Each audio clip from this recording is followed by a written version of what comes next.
Hey, what's up, everybody? Coming to you today with the number 3's report. So I told you guys I'm going to start looking at all the top 5 fighters. I already did my number 1s in each division and my number 2s. And now this one is going to focus on my number 3's in every division from 122 pounds all the way up to heavyweight. Excuse me. So, again, guys, if you like my videos, give me the thumbs up. You don't like them, thumbs down. Subscribe to my channel. Leave me a message. I really appreciate any kind of love and support. I appreciate you guys a lot. So let's jump in now. So my number 3's. We'll start at 122 and work my way up to heavyweight. And, take a look at the top guys in the in every division. These are some of the top guys. So let's start. My first number 3 at 122 pounds is the former unified super bantamweight world champion, Daniel Roman. Well, Roman, we don't know 100% what he's doing next, but I really do think we're going to find out soon. I personally feel Roman's going to end up fighting, getting in the ring with Luis Neri for the WBC title. I think they're both with the PBC. They both last fought on the same night in September. I know Roman recently expressed interest in Stephen Fulton Jr. for the WBO belt, but that fight's probably not possible for a few months. Doesn't mean it can't happen, but I don't know if Roman wants to still wait around. And I think Neri wants to, before he says he wants unification bouts, but Stephen Fulton's not going to happen next. And Mirajan Akhmadiev, the other champions, looks like he's making a mandatory next in March. So if Neri's supposed to be coming back, I really think that's a perfect fight for him right now. Continuing, go beat a former world champion who was number 1 the year before. Go beat him, hold on to your title, and then push towards mandatories when they're more makeable. So I'm leaning towards that for Daniel Roman. I think that's what he's going to do. I wouldn't be surprised if he gets into the fight with Brandon Figueroa either. I think Roman's going to get some good opportunities to jump back to the top of the division by facing some of the best fighters, because the PBC really does have a good hold on 122, so we'll see. Number 3 at 126 featherweight is Kid Galahad, former world title challenger. Well, Galahad got great news recently. Josh Warrington, instead of making a mandatory rematch with Galahad, he decided to vacate the IBF title in pursuit of either the regular championship for the WBA or the WBC title against Gary Russell. And that title's vacant, and it looks like Galahad is for sure going to be rematching against Jazza Dickens, who he beat, I think it was in 2012. He stopped him in the 10th round. Looks like they're going to be fighting all these years later for the vacant IBF title. They've already, I think the fight has already been won. It went to a purse bid, and it's already been won. So this fight should happen. It should happen in the next couple months. It looks like it's fairly easy, and I think Kid Galahad's on his way towards his first world title.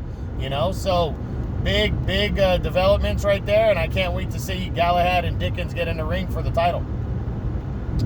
Number 3 at 130, which is super featherweight. That is the reigning IBF champion, Joseph Diaz Jr. Well, Joseph Diaz returns next weekend, Saturday, February 13th, on DAZN when he main events and makes a mandatory defense of his title against undefeated Russian Shavkat Rakhimov. This is a good fight, and it's not a fight Joseph Diaz needs to overlook his opponent in whatsoever. Rakhimov is a good, solid fighter. He's worked his way up, and he is ready for this fight. Joseph Diaz needs to bring his A game. It's going to be good. I still have him winning a unanimous decision, but I do think it's going to be competitive, and I do think it's going to be a good fight. Definitely not a blowout, but I got Diaz by a decision, and hopefully he still holds on to his world title by the next number 3 report. Number 3 at 135 pounds lightweight is undefeated WBA regular champion Gervonta Tank Davis. I know I mentioned him in number 2 report. number 1 report, because I have him number 1 at 130 right now. But he has a secondary world title at 135, and because the PBC doesn't have a big selection at 130 or 135, I think Davis is willing to make either weight. He came in great shape for his last fight at 130 when he knocked out Leo Santa Cruz in the biggest win of his career. So I really think he'll take on all comers at 130, and I think he'll take on the best fight possible at 135. He recently just got injured, but we don't know how severe the injury is, but I definitely think he's interested in a showdown with Ryan Garcia. Not sure if that's possible next, so we just got to wait and see, but I'm hoping we hear some kind of news that the injury is not that bad, and we will see him back in the first half of the year. Hopefully, I know something by the next number 3's report.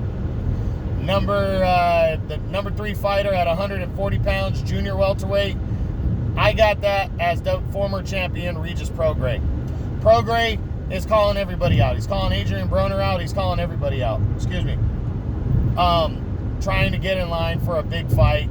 Not sure what kind of big fight he's going to get next. I just don't know. I like Prograis.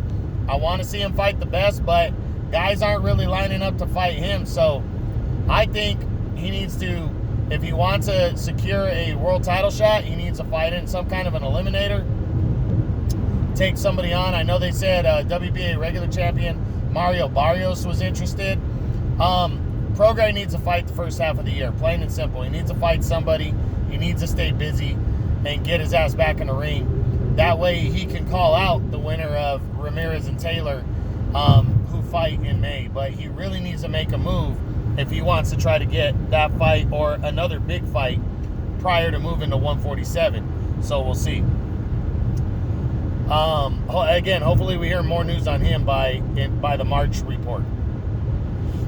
Let me see.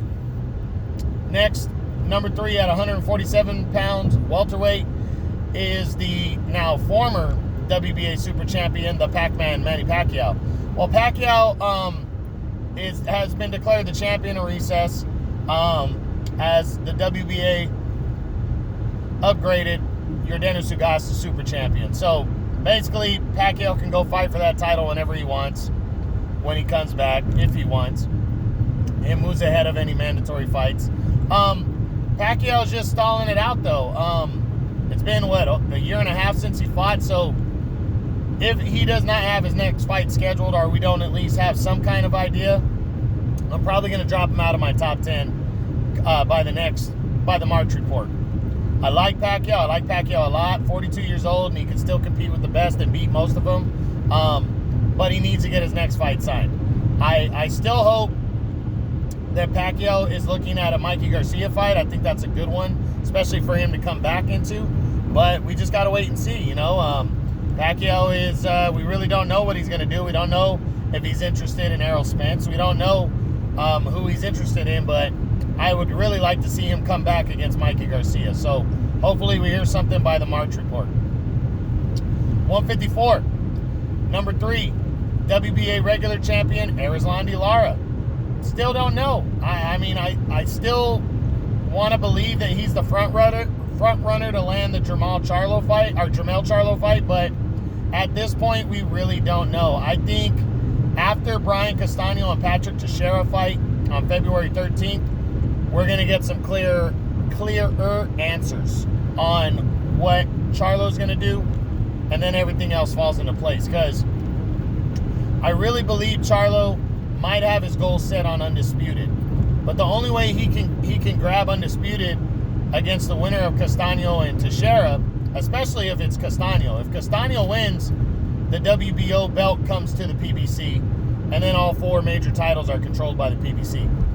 That means that Charlo probably fights first half of the year, but he would have to make a mandatory defense in a rematch against Erickson Lubin. He knocked Lubin out in the very first round when they fought the first time. Lubin is very good. I personally feel he got caught with a not a lucky punch, but just a picture-perfect punch out of nowhere. He didn't see it. He was 22. He got laid out. Now, I really think it could be a different story in a rematch. I'm not saying Lubin will win, though, because obviously he can be hurt by Charlo, but I think Charlo might seriously consider, if Castaño beats Teixeira, he might seriously consider making a mandatory defense to hold on to the WBC belt against Erickson Lubin, and then rolling into possibly an undisputed title fight later this year against Castaño. Again, I think the Castaño fight is going to make a big difference on what happens in this division. Castaño also becomes an option for Erislandy Lara if Charlo passes on fighting Lara. So that would be a rematch. So Lara has got to wait and see, but I really hope we hear something soon, because I like Lara. And I kind of like Lara, but I just think Lara's willing to fight anybody, and I want to see him get opportunities, So we'll see what happens. Hopefully we hear something by the March report. Number 3 at 160 is the undefeated WBO middleweight champion of the world, Demetrius Boo Boo Andrade. So Andrade is fighting his mandatory title defense against Englishman Liam Williams is going to a purse bid this week coming up on February 10th. So we should know sometime in February, maybe by early March when Demetrius Andrade is fighting Liam Williams. I really believe that's going to be his next fight. The Billy Joe Saunders fight has sailed. Saunders is getting ready for Canelo in May. I think Andrade is going to wait to make sure Canelo beats Avni Yildirim and doesn't get hurt before he signs on the dotted line for Williams, because if something like that happens and it ruins the Billy Joe Saunders fight with Canelo, Saunders might be willing to fight Andrade, but I really don't think that's going to happen. I believe Andrade is going to fight Liam Williams next. Hopefully we get a clearer picture on when and if that fight's going to happen by the March report. Number 3 at 168 is former WBA super champion Callum Smith of the United Kingdom. Smith, we haven't really heard anything. We know after the Canelo loss and beatdown that he suffered, that Eddie Hearn has been urging him to move up to light heavyweight. He's big enough. He's a good enough boxer to compete there. So we got to wait and see what he does next. I don't think he's really going to have a lot of options at this weight class. I hope we see him back by May or June area. I wouldn't be surprised if it falls in later on into the year, into the summertime, but we'll see, but I think maybe 175 might be a good move for him. We'll see what goes down.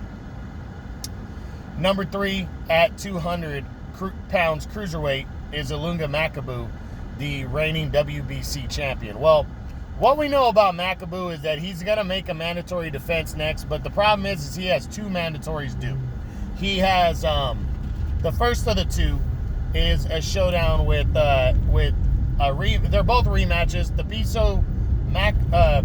think it's Depiso Mishunu. I think he's first in line, but I'm not 100%. And then there's Alexei Papin, which will be a rematch. Now, he knocked out Mishunu a few years ago in a good fight. Knocked him out in the later rounds. Against Papin, though, he struggled, and it was a hard, tough battle. He walked away with a very close 12-round majority decision to become the WBC's number 1 contender. That was just in 2019. So Makabu and Papin, I hope that fight happens, but I think it will. But I think Makabu's going to have to face Mishunu next. And I think that fight's probably going to take place around May or June, because he just won a slugfest and knocked out Duradola in December.